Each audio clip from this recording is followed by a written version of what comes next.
বাপের টাকায় ফুটানি করতেছেন, হেলায় খেলায় এই সময়টাকে নষ্ট করতেছেন।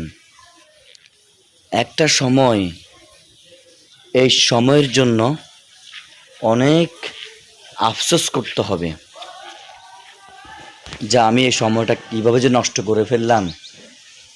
আজ আমার বয়স 25 বছর, বয়স 30 বছর বয়স, হেলায় খেলা আমার এই সময়টা নষ্ট করে দিয়েছে।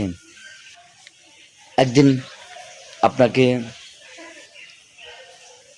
এটার ফল ভুগতে হবে, যদি না আজ থেকে আপনি পরিবর্তন না হন। এই পৃথিবীর সমস্ত মানুষ যতক্ষণ আপনি তাদেরকে খাওয়াবেন, তাদের খবর নেবেন, মানে আপনার দ্বারায় তাদের উপকার হবে, ততক্ষণ পর্যন্ত এই পৃথিবীর মানুষগুলো আপনাকে মূল্যায়ন করবে, আপনাকে সম্মান করবে, শ্রদ্ধা করবে, ভালোবাসবে। কিন্তু এগুলোর কোনোটাই যদি না থাকে, তাহলে এই পৃথিবীর মানুষ আপনাকে চিনবে না। আর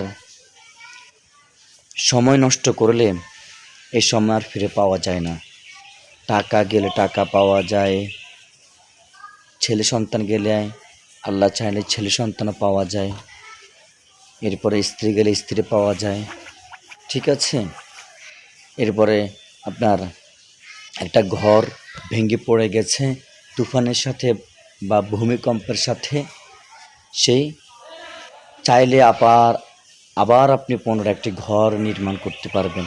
কিন্তু সময় এমন একটি জিনিস, এমন একটি গুরুত্বপূর্ণ অমূল্য সম্পদ, এই সময়টি যদি চলে যায় এটা আর কখনো ফিরে আসে না। এই সময়টি চলে যাওয়া মানে আপনার জীবন নামক বৃক্ষ থেকে হায়াত নামক পাতা ঝরে ঝরে পড়ে যাচ্ছে।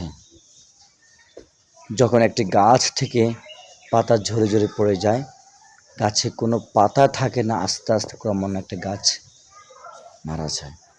আমরা তার থেকে আরও মৃত্যুর কাছাকাছি, আমরা একদম মৃত্যুর কাছাকাছি। কুল্লু নাফসিং যায়িকাতুল মাউত, মৃত্যুর স্বাদ সকলকে গ্রহণ করতে হবে।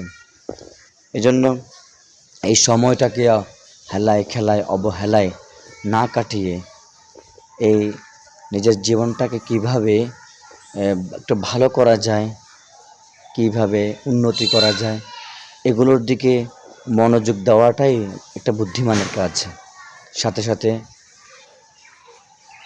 যে আপনার যে কোনো ধর্মের মানুষ হন না কেন, নিজ ধর্মের অনুকরণ করতে হবে।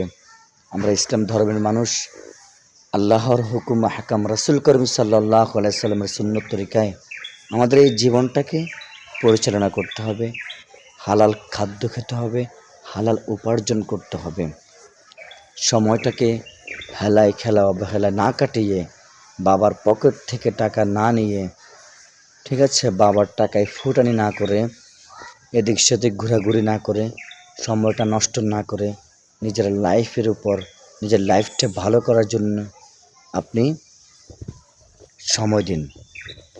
আপনার জীবনটাকে পরিবর্তন করার জন্য কিছু একটা করুন, দেখবেন আপনি একদিন সাকসেস হবেন।